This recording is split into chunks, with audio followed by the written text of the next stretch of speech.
And this is a little bit about Music Lessons Anywhere. And Music Lessons Anywhere is an online music school which is close to completing 10 years now. So congratulations on that.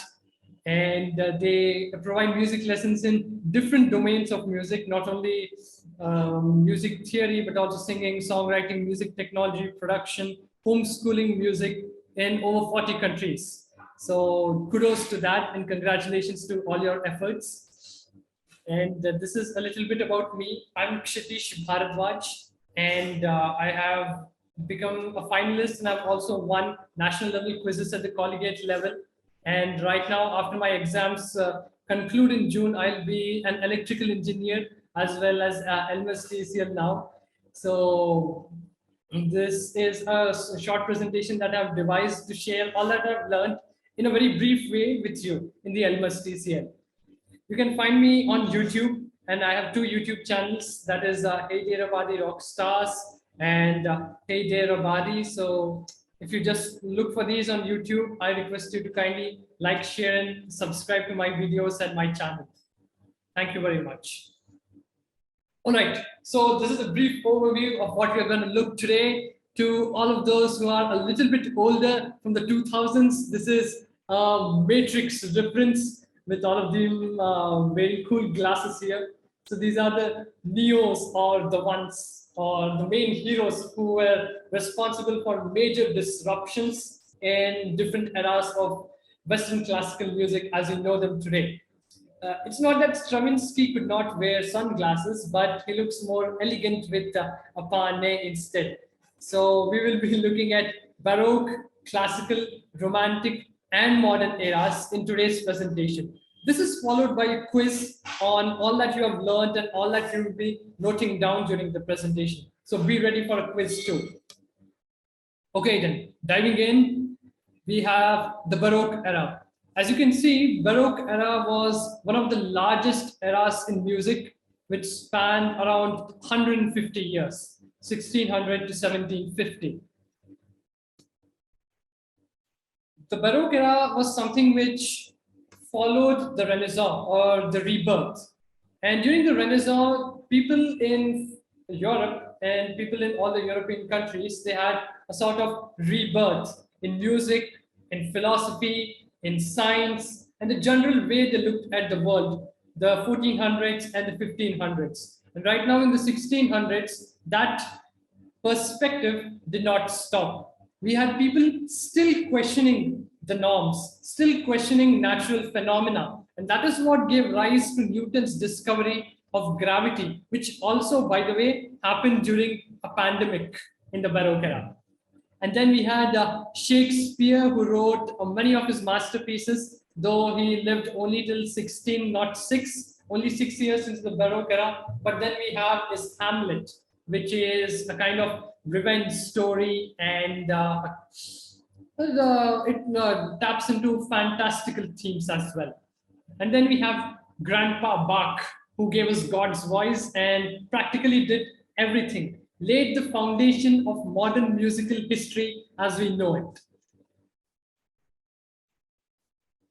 If I were to put a name on the Baroque era, I would definitely call it the age of absolution.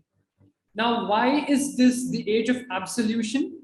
It is because kings, that is monarchy, and the church exerted complete control, or most of the control, over musicians.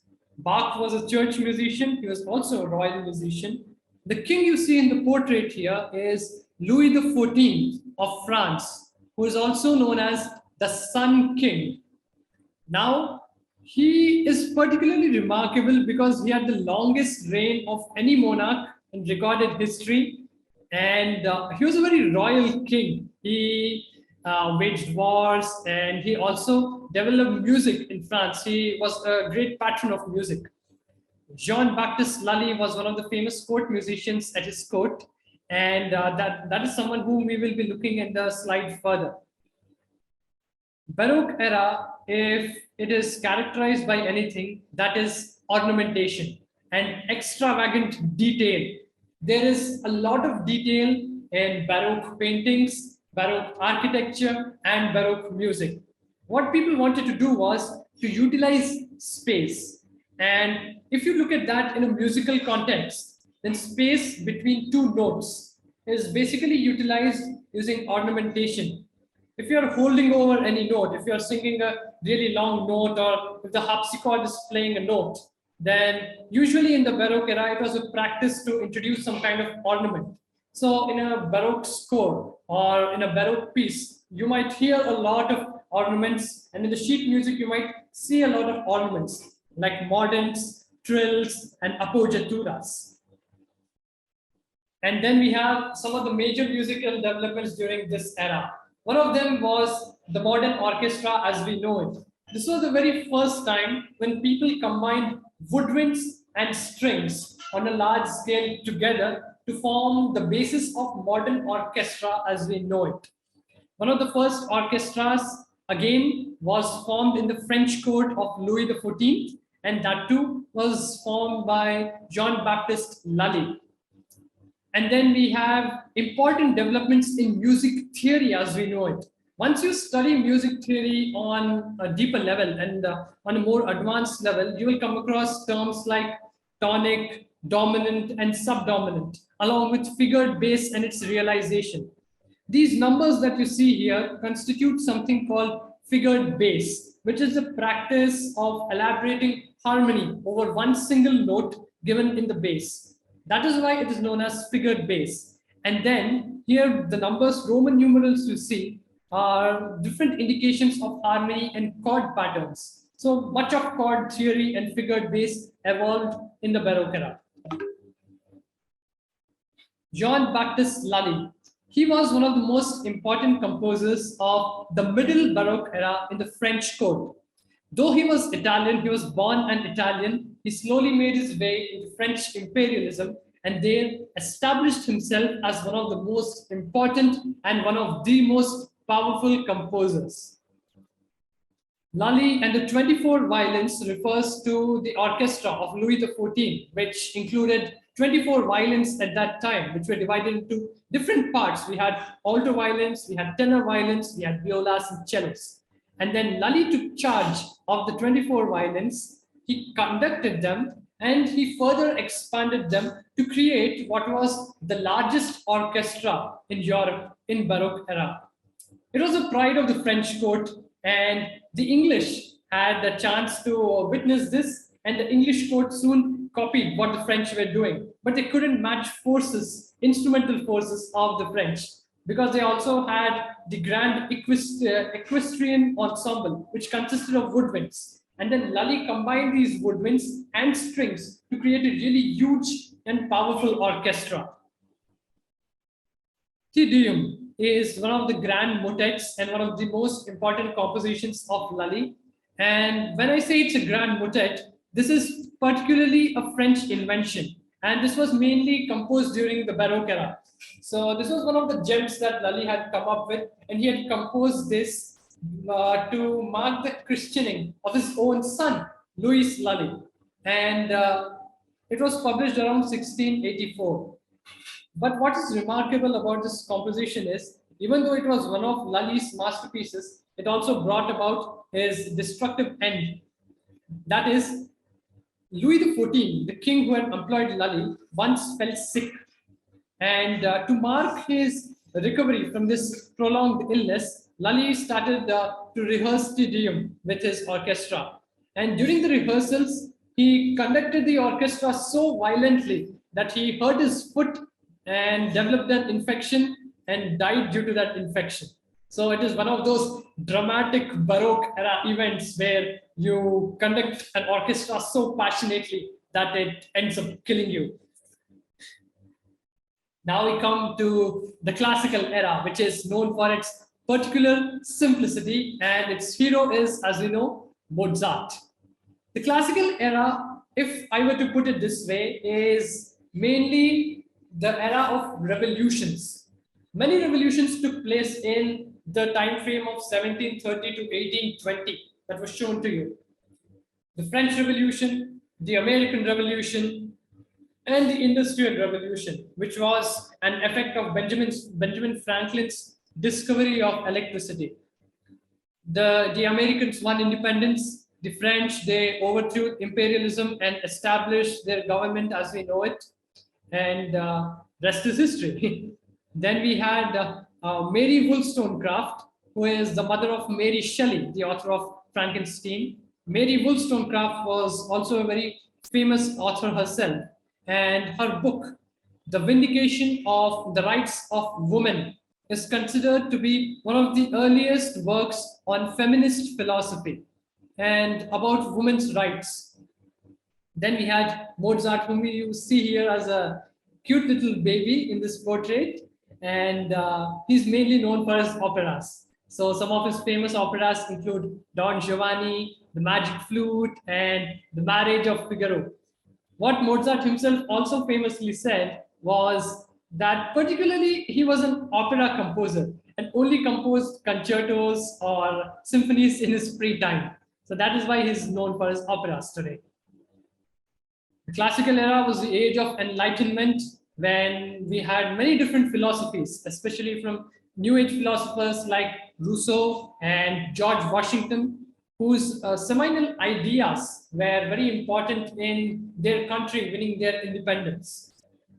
Classical era, unlike Baroque era, did not have a lot of detail. It was particularly known for its simplicity, its lightness and texture, which came out during towards the end of Baroque era. Whom you see here is the artist Elizabeth Vigée Lebrun with her daughter. So this is a self-portrait. She was also one of the most famous female artists of her day. And she also painted some really famous portraits of Marie Antoinette, the Empress of France. And as you can see, this painting is quite marked with its simplicity. You had simplistic architecture, which was inspired by ancient Greek architecture. And that is the reason why this era is also known as the classical era, because it was inspired by Greek and Roman ideals in its architecture and also in its philosophies. Then some of the major musical developments during the classical era include the invention of symphony, concerto, and sonata as we know it today. Franz Joseph Haydn is the father of all these different forms, for he championed them and used them the most in his compositions. What you see here is a short version of the concerto, Mozart's concerto number 3 and 5. And that's a very good example of classical music. Franz Joseph Haydn. Franz Joseph Haydn is, due to this prodigious musical output of 340 hours of music, which overshadows the output of even Bach and Handel, rightly known as the father of symphonies, sonatas, concertos, and string quartets. In fact, he was one of the first composers, along with Bach's sons, to use the sonata form. And he was also one of the champions of the symphonic form, having composed more than 100 symphonies. And then string quartets is something which we all have to practice as a part of our Elmer's TCL studies. And Haydn's string quartets are some of the best examples of classical music. Deutschland Lied, composed in 1797, was the second movement of string quartet opus 76 number 3 written by Haydn. This was written in C major, and this was later on adopted as the national anthem of Austria-Hungary back then, and today it is the national anthem of Germany. Now, this was the second movement, and this was also Haydn's most favorite melody. In fact, this was the last melody which Haydn played on the piano before he died. And that is today known as Deutschland Lied, or the German song. That is the national anthem of Germany. The Romantic era. Okay, so right now I'd like to pause and ask the audience what they think is the Romantic era all about. So anyone can raise their hands, and what do you think the Romantic era is all about?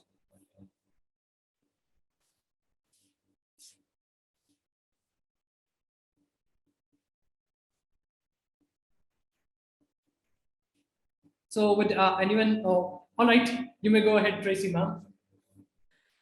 Freedom of expression. Oh yes, definitely. After revolutions, after thinking, and after all that absolute monarchy and rule of the church, people did want a lot of freedom for themselves. And that is precisely what happened during the Romantic era. Some of the major changes that came across during the Romantic era was, first of all, the invention of light bulb. How people tamed fire, tamed electricity, and brightened up their nighttime to invent something known as the light bulb by Thomas Alva Edison. Yes, this invention is modern day's most prominent and most important invention, and that was done during the Romantic era. Then we had Johann Wolfgang von Goethe's Faust. All of you must have heard tales of a man making a deal with the devil for many things: eternal knowledge, eternal youth, immortality. All of them, I can say, were inspired by Goethe's Faust. Johann Wolfgang von Goethe, who is one of the most important thinkers, philosophers, and polymaths of the Romantic era, was also the author of the play Faust, which inspired many symphonies and many pieces after that. In fact, Franz Liszt, whom we see here, wrote a Faust symphony. And then there was Franz Liszt's own son-in-law, who wrote the Faust Overture that was about to become his first symphony. And then there was Mahler, who used inspiration from the Faust in one of his symphonies. So Faust was a very, very, very prominent work and a very impactful work during the Romantic era. Listomania. Listomania was a certain sort of, it's not a medical condition, but it's a psychological condition that had gripped most of the people in Europe. Franz Liszt was one of the greatest performers on piano and also one of the greatest composers himself. So Liszt toured Europe with all his extravagant and he performed with a flair. All the ladies fell for Liszt and all the people championed him. So Listomania was one disease which struck a lot of people during the Romantic era. What Romantic era is marked with, most importantly, is an ideal known as Romanticism. What exactly is Romanticism? Romanticism, like we heard before, is the emphasis on individuality. We looked at the Baroque era, where people were largely under the control of monarchy, kings, and churches. And then we looked at the classical era, where people revolted. We had the French Revolution, the American Revolution, the Industrial Revolution. And then during Romantic era, people didn't want to be controlled at all. People wanted to express themselves. A lot of composers wanted to express themselves. And that is precisely what composers like Beethoven and Mozart did, especially during their later works. The very term Romanticism evolved and was coined by the great polymath E.T.A. Hoffmann in his essay of Beethoven's Fifth Symphony. That's where he called Beethoven's Fifth Symphony as a quintessence or the best example of Romanticism. And that is where we get the term Romanticism from. Then we had paintings like J.M.W. Turner, the Fighting Temeraire here. And the paintings are very expressive. They have a lot of emotion. People experimented with colors, different types of applications. What you see here is the fresco known as the War of Huns and how it's being glorified here. And there's a lot of emotion in these two paintings seen here. This is the quintessence of Romanticism once again, a painting known as The Desperate Man by Gustave Courbet, where he expresses his own desperation. This is the self-portrait, in fact. And all of Romantic works, symphonies, piano sonatas, concertos, all have this hallmark of expression and emotion. People use the entire range of the piano. They weren't restricted to 2 octaves or 3 octaves. They used really low notes and really high notes. The violin became the queen of the instruments, and people wrote a lot of music for the brass instruments, which were championed and which gained a lot of liberty and development during the Romantic era. Then we had important musical developments. Well, whom you see here is Franz Liszt, whom you saw in the last page, one of the very embodiments of the term Romanticism. He was a very passionate and a very emotive individual himself, composing in all the different kinds of forms that are available. And he wrote only one sonata, and that is an extremely difficult sonata for the piano. And that is something which we study at the postgraduate level in music. And then he also came up with a type of composition known as symphonic poems, and he championed program music, music that is inspired by paintings, music inspired by plays, music inspired by stories, music inspired by events, something which you could give a title to, let us say, like On the Steppes of Central Asia, or The War of the Huns, or music inspired by historical characters. In fact, Liszt himself wrote a piece, a symphonic poem inspired by Hamlet, Shakespeare's Hamlet, which we saw before.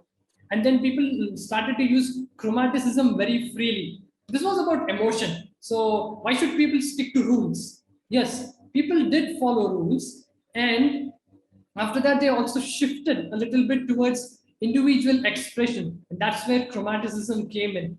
A lot of people wanted to express their own disinterest and distaste with what was happening in the socio-political scenario, and that is where chromaticism came in. Alexander Borodin. So, how many of you have actually studied science in the university level here? A show of hands, please.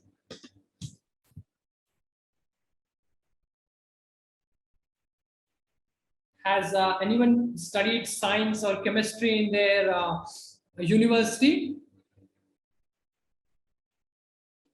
All right, my father is an engineer. He studied science. He's raising his hand.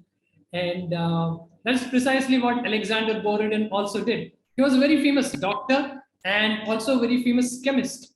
Alexander Borodin was one of the most important figures in Romantic science and also in Romantic era music. That is because he established the St. Petersburg Medical College for Women, and he also taught there 2 years until his death, until 2 years before his death. And he was a very famous chemist, had a lot of work in organic chemistry. There is this Borodin-Hunsdijker nucleophilic substitution reaction, and there is also aldol condensation, a type of special reaction that Borodin had discovered. And apart from that, he was also part of the Five. And he also wrote a symphonic poem known as this On the Steppes of Central Asia. Now, this symphonic poem is particularly interesting because it evokes an Oriental landscape. In the Romantic era, people wanted to explore something out of their own countries. They were mostly interested in the Far East, philosophies of India, China, and Japan, Middle East. And that's where the term Orientalism comes from. Nikolai Rimsky-Korsakov's work, Scheherazade, is a very Oriental work. He also wrote 1001 Nights. And then we have Borodin here with In the Steppes of Central Asia, which is a symphonic poem that evokes an Oriental landscape about a caravan going through a Central Asian desert. It's a very amusing and it's a very amazing work of Romantic era music. And I suggest that everyone at least listens to it once. And yes, Borodin's melodies were very special. A lot of his songs, a lot of his themes, some parts of string quartets were adapted into songs in the 20th century. And they were used in the famous Broadway musical Kismet. And for his work and his adaptations, though Borodin wasn't alive, he got a posthumous Tony Award, which is given to Broadway musicals for his work in Kismet. The modern era. Now, this is something which is just a few years before our own times. And if I could explain the modern era, it was a mixture, a sort of very fast and rapid developing era, which saw a lot of genres come up. Let's take a look at that. A lot of calamities, catastrophes, great things happened during the era. We had the Nobel Prizes being given out, and we had Einstein, who is one of the greatest figures in science, known for his theory of relativity. We had the two world wars, bringing about immense devastation and destruction upon the world. And then we had Stravinsky, who is equally responsible for causing a musical riot on the very first day of the premiere of his work known as The Rite of Spring.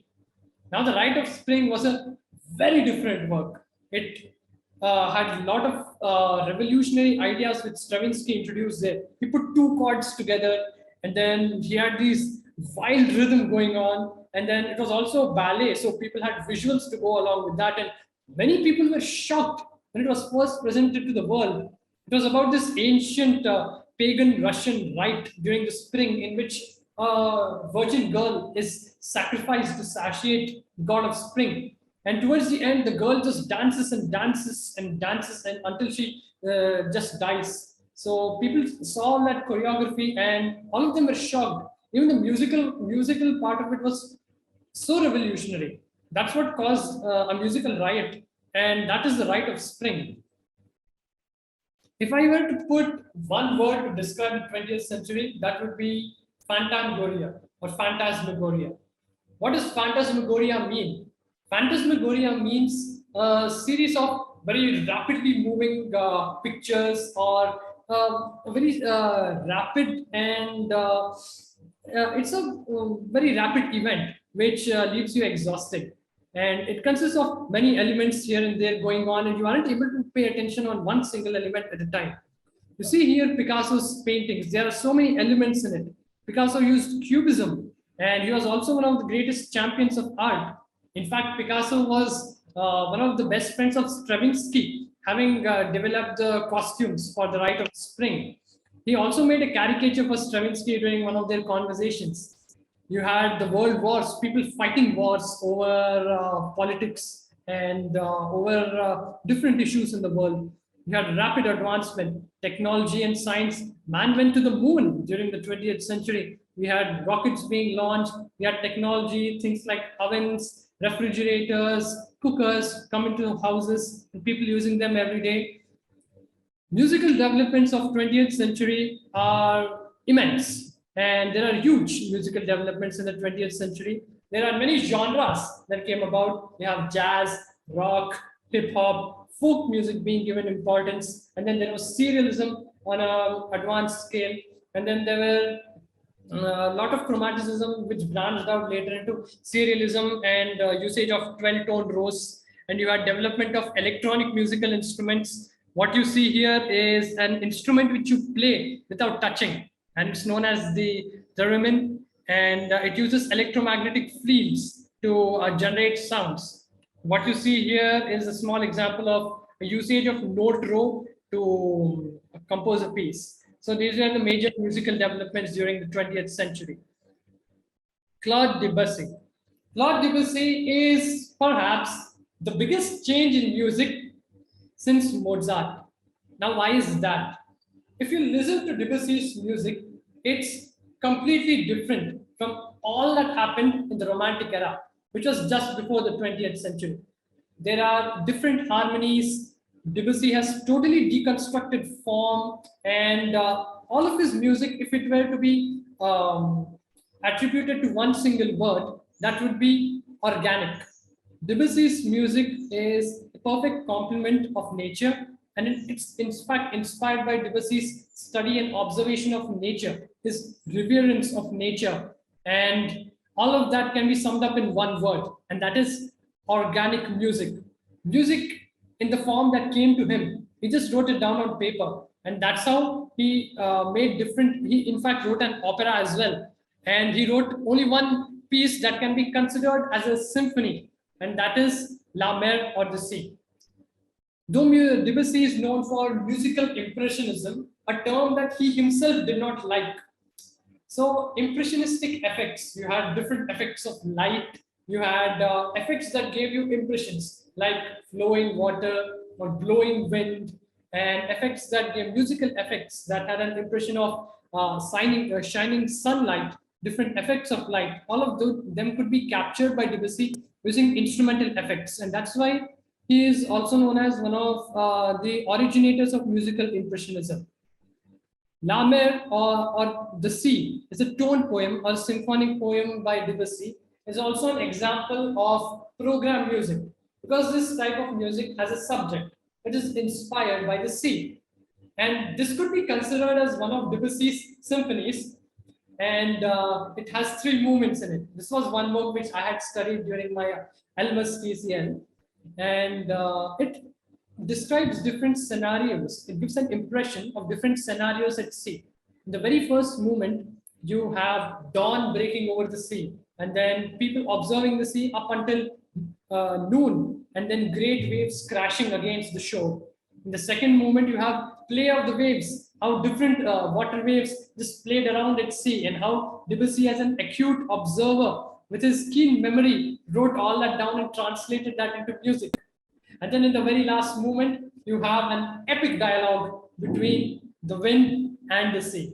So this is one composition which is a must listen. And I think this might change your entire perspective about music too. Pleasure was one law which Debussy followed. For him, there were no laws. People thought harmony, form, and all of these were laws for people. People had to obey some kind of tonality, modulate after 8 bars, modulate after 16 bars. But Debussy did not follow any of this. He wrote what came to him. He wrote what pleased him. He wrote what came to him from the reverence of nature and as worship. For him, music was nothing but a religion. It was very sacred to him. What you see here is a block print, a Japanese block print, which fascinated Debussy. And this is from a collection known as the 36 Views of Mount Fuji. It was made by a Japanese artist called Katsushika Hokusai. So Debussy chose this particular piece. One of it was in his rooms when he was composing La Mer. And this was chosen as the cover page for La Mer 2. So that also includes one of the main features of Debussy's music, that is Japonism, which is an inspiration from Japanese and Far East culture. There are a lot of usages of pentatonic scales, minor and major pentatonic scales, which are common in Chinese music as well as Debussy's music. So Debussy is one composer which everyone must listen to. All right, so that brings us to the very end of our presentation here. And I urge all of you to get ready for the quiz. And I hope all of you have taken notes. May those notes help you during the quiz. While answering the questions, you can either message me directly or you can raise your hands and answer the questions directly. If you need any clues, you are very free to ask me and I will provide you some clues for the questions. So all the best. Please refrain from Googling the answers to maintain the spirit of quizzing. These are authentic questions that I have formed based on the presentation that you have just seen. So Googling the answers will spoil all the fun. So please don't do that. The very first question, blast from the past. Spatial audio is a new sonic experience being provided by Apple Music to all its users. But this technology is not new in itself. Since the 1580s, spatial sound has been a common experience to the citizens of a city known as Y. All thanks to X. X is the monument given here and its unique architecture, the balconies given inside X. So any guesses what X and Y could be? Any guesses? You can raise your hands and answer these questions. Anyone? All right, so according to some, X is Greece, but I would like to tell you that here X is the monument. So X is not the city. The city is Y and X is the monument. So what are X and Y? All right, then moving on. X is St. Mark's Basilica, which is an excellent example of Baroque architecture, and Y is Venice. So if anyone ever goes to Venice or if you live in Venice, please do visit the St. Mark's Basilica. And it's an excellent example of music as well as sound. All right, someone has answered St. Mark's. Yeah, that's right. Moving on, deaths by conducting. Though Italian, X emigrated to France at a young age and quickly established himself as the most prominent composer of the country. Though he first started off as a harlequin, a type of comic performer, he went on to invent the practice of conducting the orchestra. Sadly, he beat time too violently while conducting one of his masterpieces, fatally injured himself. This led to his death in 1687. So, who is this man who died while conducting one of his pieces? Any guesses? Lully. Hmm? Lully. Lully. And who was that? May I know who that was? Commodore champion. Great, sir. Thank you very much. That is John Baptist Lully. He was one of the first examples of people dying due to conducting, a very passionate man. And he literally beat himself while beating time, which is baited. So, very well done on that one. Moving on. It's Father's Day today, and here's a special Father's Day question for all of you. One of the greatest composers ever, Franz Joseph Haydn, or Papa Haydn, as he's known today, is also known as the father of symphony, but he's also the father of the string quartets, the sonatas, and harmony, as a historian put it. The second movement of his string quartet, Opus 76, number 3, was his most favorite tune and is widely recognized today as X. So, what did Haydn write, which is today known as X? Any guesses? All right, Paul wants to tell. All right, Mr. Paul. You want me to answer? Yes, sir. I think there's Mr. Paul who has raised his hand. Yes. Okay, let him answer. Hi, it's the German national anthem. Very well done. It is the German national anthem, and it was the national anthem of Austria as well, till its disintegration in 1918. So, very well done on that one. Okay.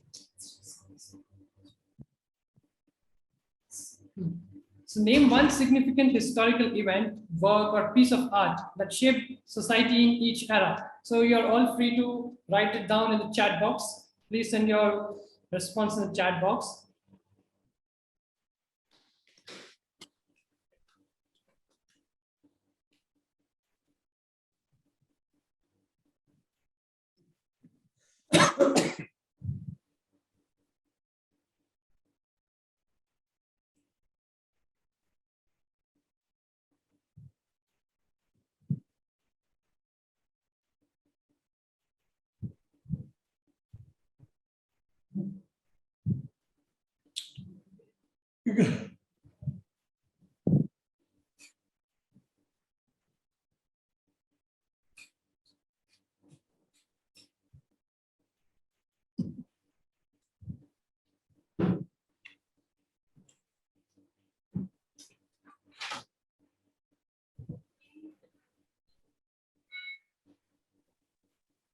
Okay.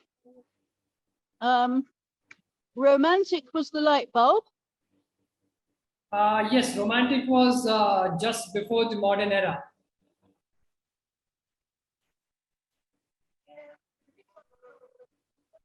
All right, so I have a few responses here, and all of these responses are correct. Yes, and that shows how acutely you have been observing my presentation. So thank you for all your attention and responses. Good, that's nice. So some of you have written the light bulb, and there is Picasso's Cubism, and there was a desperate man. Though a desperate man wouldn't be a significant event, that is an example of one of romantic artworks. But yes, so shall I move on to the answers now? All right, then moving on to the answers. Right. Romantic women's rights. No, sorry, classical women's rights. Yes, classical era saw the development of women's rights for the first time. All right.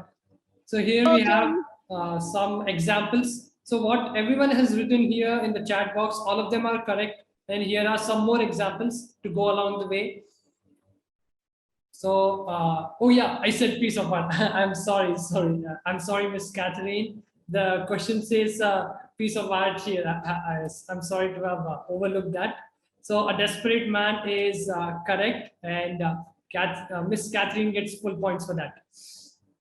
So moving on then. we have the polymath, an accomplished musician, doctor, and chemist. Alexander Borodin was a part of the Russian group called the Five. He's known for creating nucleophilic substitution and aldol reactions in chemistry. Which much-loved symphonic poem by Borodin evokes an oriental landscape? All right then. So do I see some hands there? Mr. Paul has raised his hand once again. Okay then. So should I go with Mr. Paul, or would anyone else like to try? Okay, Dana has raised a hand. So please unmute yourself, Dana. Which piece is it? Can you please tell us? In the steppes of Central Asia. Very good. That's absolutely correct. In the steppes of Central Asia, is something which you have mentioned in the chat box as well. Is one piece which evokes a scene of a caravan riding through Central Asian desert. In this, what's remarkable is Borodin uses a pedal point of almost 23 bars. So you have the violins playing one single note for 23 bars just to depict silence and just to depict the alienation of Central Asia. So that is something which is very remarkable, and I think everyone should listen to this. All right, another general question. The 20th century was undeniably eventful and one of the fastest growing eras. Which new genres came into being in the 20th century? For example, jazz. So what are the different genres that came into being?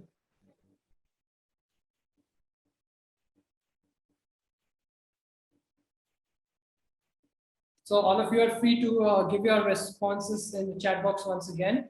All right. We have rock, punk rock, contemporary, rock and roll. Very good. Electronic music, yes. Any more responses? Folk. Though I would say folk music has been going on since a long time, it was only during the 20th century that it was given importance. You had Bela Bartok, who gave a lot of importance to Hungarian folk music. Serialism, hip hop, very good. All right then. So moving on to the answer, we have jazz, rock and roll, rhythm and ballad, pop, hip hop, electronic, serialism, anything from even 21st century music, musical theater, Broadway, film music, and Bollywood. Those of you who are fans of Indian movies must be knowing Bollywood. So Bollywood songs and Bollywood music is something which we all Indians are very proud of. So definitely check that out someday. All right then. This one. Igor Stravinsky was one of the most influential composers of the 20th century. His famous ballet, The Rite of Spring, almost caused a riot during its premiere. Which famous artist drew the composer's caricature shown in this image here? Any guesses? All right. So one of you has given me the answer here. All right, it's two of you now.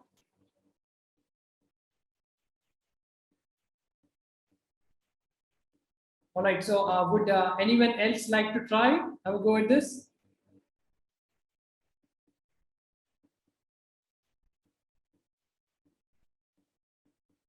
Okay, so I'll give you a clue for this. He was one of the most famous artists in the 20th century. He had Cubism. All right, so I have an answer. All right, Mr. Paul wants to try once again. All right, let's give him a chance then. Yes, sir. Yeah, I should have said at the beginning. It does look, looking at the way those hands work and the line work. It's got to be Picasso.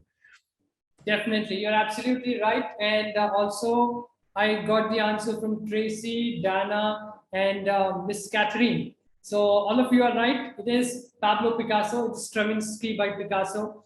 In fact, if you look at the 20th century, then all of these artists, they had a very good group, I must say. Stravinsky was associated with Picasso, and then Stravinsky was also a one-time alleged lover of Coco Chanel. He had stayed with Coco Chanel in her mansion in France when his family was on the run. And he also had tea with President Kennedy. So Stravinsky was in a way a very popular figure in 20th century music. All right, then. This is the last question for today. La Mer by Claude Debussy is one of the best examples of musical impressionism. The painting featured on the cover page of the work is a famous Japanese block print called The Great Wave of Kanagawa by Hokusai. In which other way do we commonly come across this artwork? This huge wave you see here, have you seen it anywhere else, especially in your daily life? I can give you a clue. You see it every day. You see it every day, almost every day, if you have paid attention to it. So where do you see the great wave of Kanagawa every day? No, we definitely don't have this at our homes. Some of you might be having this, but we do have it in a perspective. But where do we use it? Any clues? Do you want any clues, or should I show you the answer? Have you seen this anywhere, this wave here? Does it seem familiar? I can see some of you nodding your heads and wondering, trying to remember, recall, trying to relate. All right, it's not fair on my part. I haven't mentioned this in the presentation, but this was something I wanted to just ask for fun. All right, so let's look at the answer now. We use it as an emoji. So this is the wave emoji, and that is inspired by the Great Wave of Kanagawa by Hokusai. So you can see that is the same artwork that's used in both the places. And that is one reason why all of us have been noticing it every day, but not quite observing. So the next time you see any interesting thing around you, try to find out, why is it this? What's the history behind it? And is there a story that seems to be interesting? And after that, I take your leave. Thank you very much for attending my presentation today. Your interest and attendance is much appreciated and respected. Thank you very much. I hope you have learned something to take away from this. I had a really good time presenting this to all of you, and the quiz also was, I hope you had fun during the quiz too. So thank you very much, everyone. Kshiteissh, thank you so much for taking the time to present this to us. I hope you all enjoyed it as much as I did. Yeah, exactly. Absolutely fantastic. So packed full of interesting facts. It must have taken you such a long time. Thank you so much. Thank you. Thank you, ma'am. Thank you so much for giving me a chance to present what I've learned. Though this is a small part of what's covered in the LMUS TCL course, I hope this arouses interest in our audience to study music theory more seriously and at an advanced level. So thank you for giving me this chance, and I hope to have inspired you today. Absolutely. Thank you. Thank you so much. Come off mute, everybody, if you want. Just Sorry about the cafe music. That was wonderful. Thank you. Thank you so much. Thank you. Absolutely wonderful. Brilliant. Brilliant. Thank you. loved it. Thank you so much, Mr. That's Paul, for great. your involvement. In fact, I must say this is the first time I'm seeing Mr. Paul face to face. He was one of those hidden guardians of music theory and music lessons anywhere, I can say, right? Yeah, that's for sure. Cheerio. Bye for now. Bye. Oh, thank you, everybody, for coming along. Thank you so All right. much. Yes, So brilliant. if you could all just switch on your Bye. videos, or maybe have a group picture once, just a group picture. All right, don't worry, that other device is also mine. I was looking at your answers with that. Yeah. So smile, please. Have a wonderful day. Have a wonderful Sunday. Thank you so much for taking out your time, and have a great time learning. Thank you very much.